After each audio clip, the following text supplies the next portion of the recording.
Today we're going to draw one of the characters from Animal Crossing. It's a very popular video game. Students asked for a video on how to draw Animal Crossing characters. So we're going to work on a simple character using some basic shapes and lines today. This penguin. There's 15 different penguin characters in the game, and if you want to, you can, when you hand in your penguin drawing, you can also tell me the name of this character. For this drawing, you'll need a piece of paper, a pencil, a fine tip marker or a black colored pencil. You can use your Elements of Art booklet that you created a few weeks ago to help you with shapes, forms, different types of lines. You can refer back to this booklet as you're working, even with value for shading and coloring in your penguin. You can refer to the value section of your booklet. If you don't have this booklet, you can still draw the character. You're going to want to start by drawing an oval for the head. And you can either just draw or you could sketch. Just make sure you're sketching light until it's right. So this way, if you need to do any type of erasing, it'll be easy for you. You can, for size, you can kind of, guesstimate using your fist for the size of the head so you don't draw it too small. It's a little easier if you draw a character larger at first than to draw it really small. So you can draw half of your oval and then you can draw the other half of your oval. I'm going to press a little harder so that you can see it. I just want to make sure that you can see what I'm doing. Okay. So now I did some sketching. So I have these sketchy lines I want to erase and clean up my oval. So this is the size of the head. If you notice on the penguin that this is a geometric shape, it's an oval. It's made up of a lot of round shapes on the body. The body underneath the head is bigger, a little bit bigger than the head, and it's more in the lines of a circle. So if you draw a circle and then change it a little bit, it will look like the body. So let's do that. So again, I want to use my fist, but I want it to be bigger than my oval. So I want to make sure it's not smaller.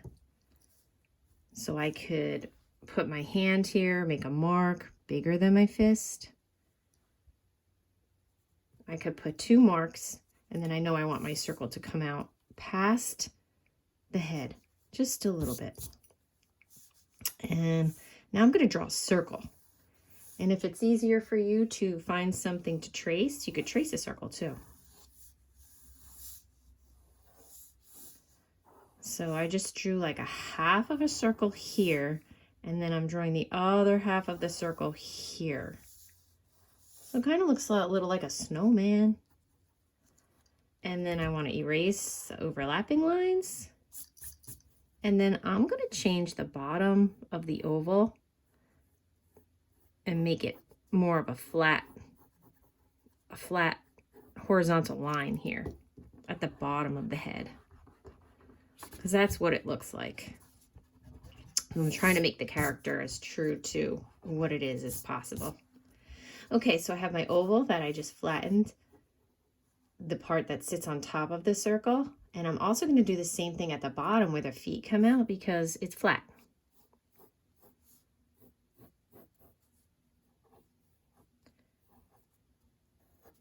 And erase that line. So now I have my head and my body. And now I want to draw the features in the face that really make this snowman shape look more like a penguin.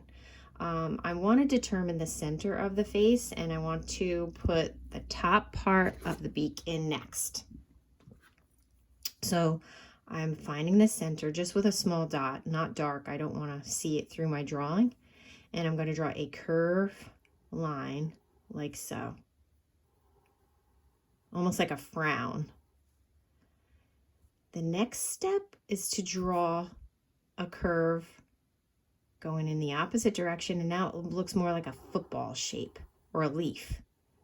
It's pretty symmetrical. It's in the center, and I try to make it even on both sides, okay? The next part is to draw the part of the beak that is the bottom of the beak. And to make it look like it's open, I'm going to use an upside down triangle, and I'm going to draw another triangle inside. And that's where it's pink and showing like the tongue, the inside of the mouth. Okay, so now that I have that, there's 2 little nostril holes that I will draw 2 small circles. I'll color them in so that you can see them, but I'll ink it with a micron pen later. Now I want to draw this shape, okay, that represents where he has black fur. I'm going to draw a curved line this way to the left and a curved line to the right. And I'm going to use the beak to kind of line up where I'm starting by this nostril here. And I'm going to bring my line up and curve it out. And then I'm going to start by this nostril here over a bit. And I'm going to go up and curve it out. Now I want to put my eyes in, and they're round, but more like an oval. They're not a skinny oval, but they're not perfectly circular. So I'm going to draw one here. They're kind of on a diagonal, a slight angle. And I'm going to draw one here. Just like so. Okay. And the next step is to start to draw. For me, I want to put the sweater, the lines in for the sweater. So again, I'm going to use some curved lines just to start drawing on top of my body.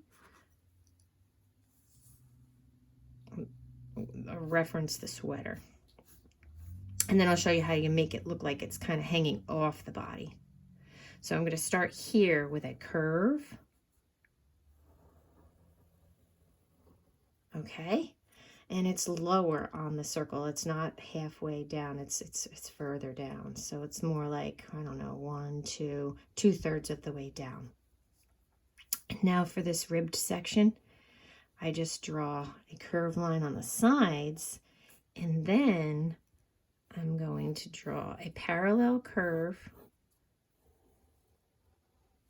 And I don't even have to erase this line and this line, because eventually I'm going to be drawing these little vertical lines to create the texture of the ribbing on the sweater. So.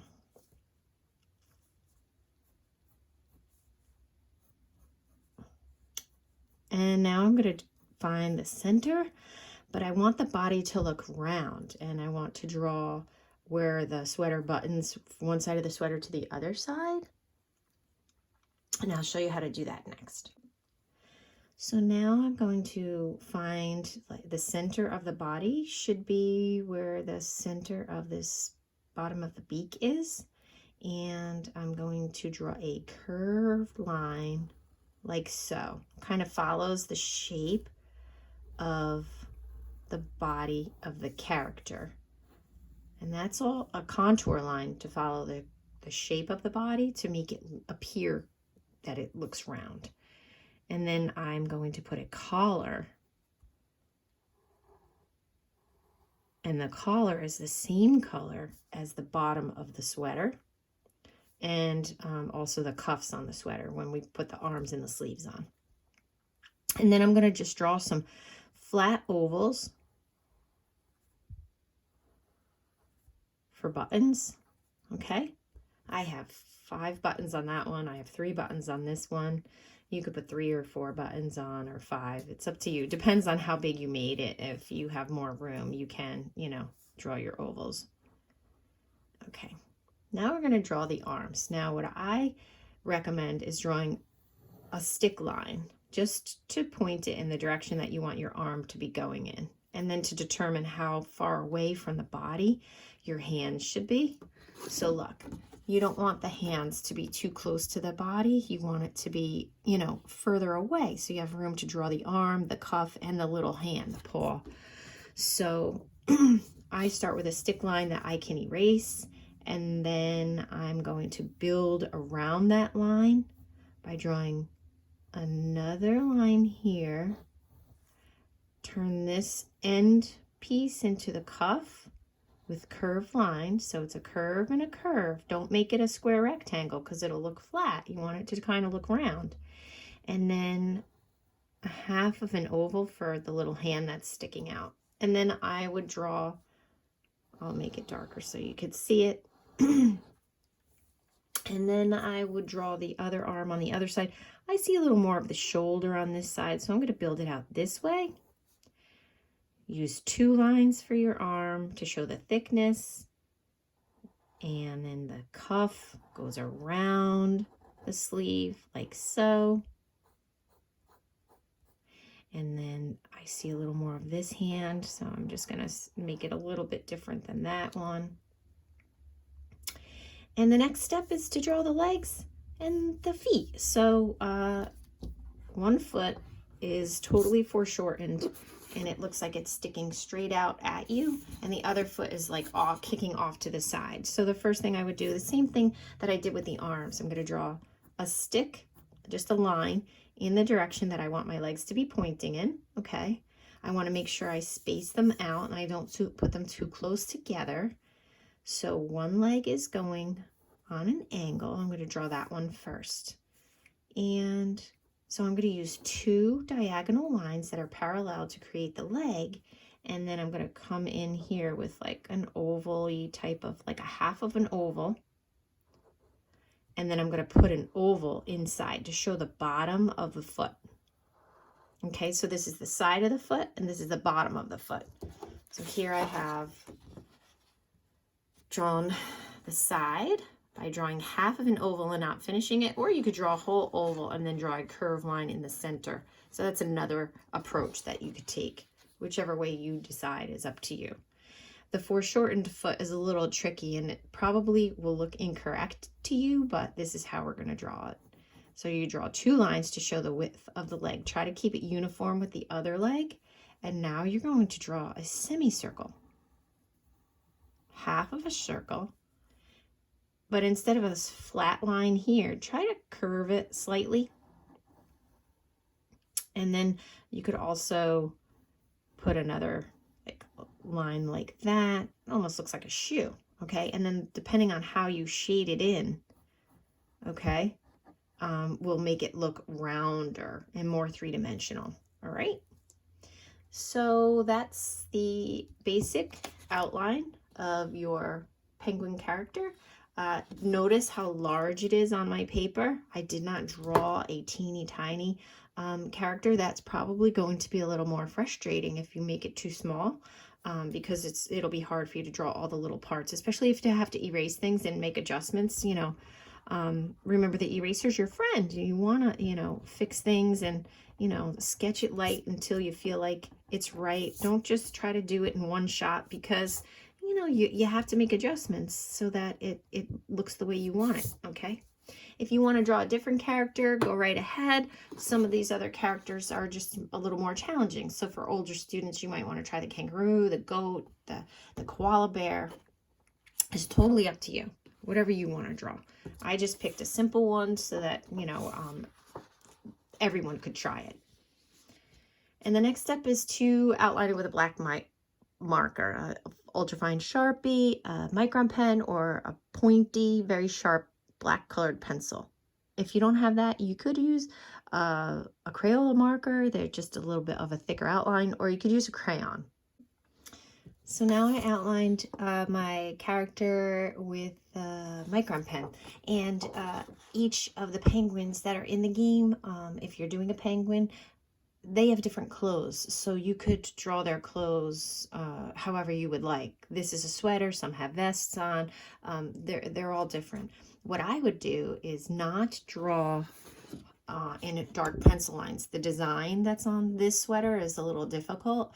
What I would do first is take that salmon pink or whichever light pink color you have, and I would lightly color it in first, and then I would start to just take a darker pink or a red and kind of lightly go in and create that pattern.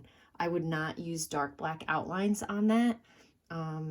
And I would be, using shading in my beak, going from light to dark. So the light source is kind of coming from the right, obviously. So you could, just like you created your solid forms, you see the light source on here is coming from the left, and it's going from light to dark. On the penguin that I have sketched here, the light source is coming from the right. And so the penguin is lighter on this side and it's darker on this side. So that would be also for the beak. It's lighter here and then it gets a little darker. So I layered darker colored pencils. You could put a little shading along the bottom of the face. I even have some highlighting in the black. You could do this with colored pencil. A little tough to do with crayon, where I pressed hard with some white colored pencil on top of the black to make the black fur look shiny.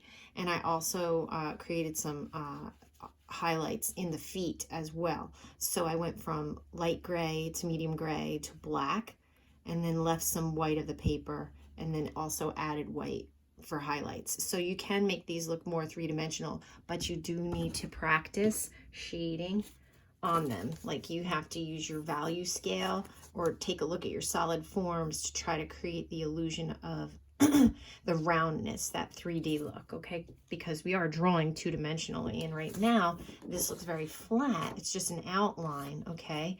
And now you need to do some shading with your colors, your colored pencils or crayons or whatever materials you have at home to make it look more 3D. So I've chosen my materials. I'm going to use colored pencil. You could use colored pencil, crayon. You could paint it if you have watercolors or acrylic paints. It's totally up to you.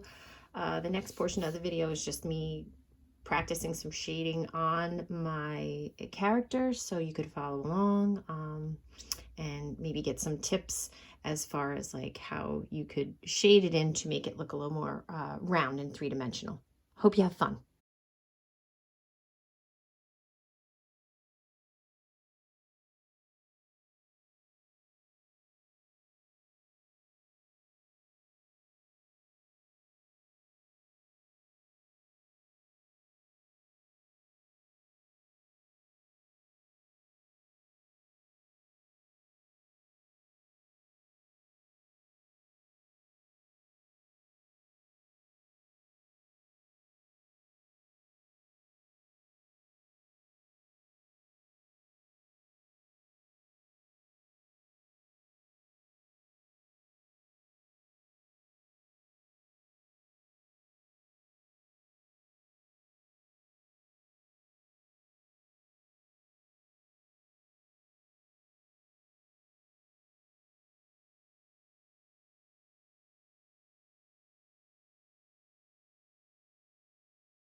I hope you enjoyed this lesson and have a great day.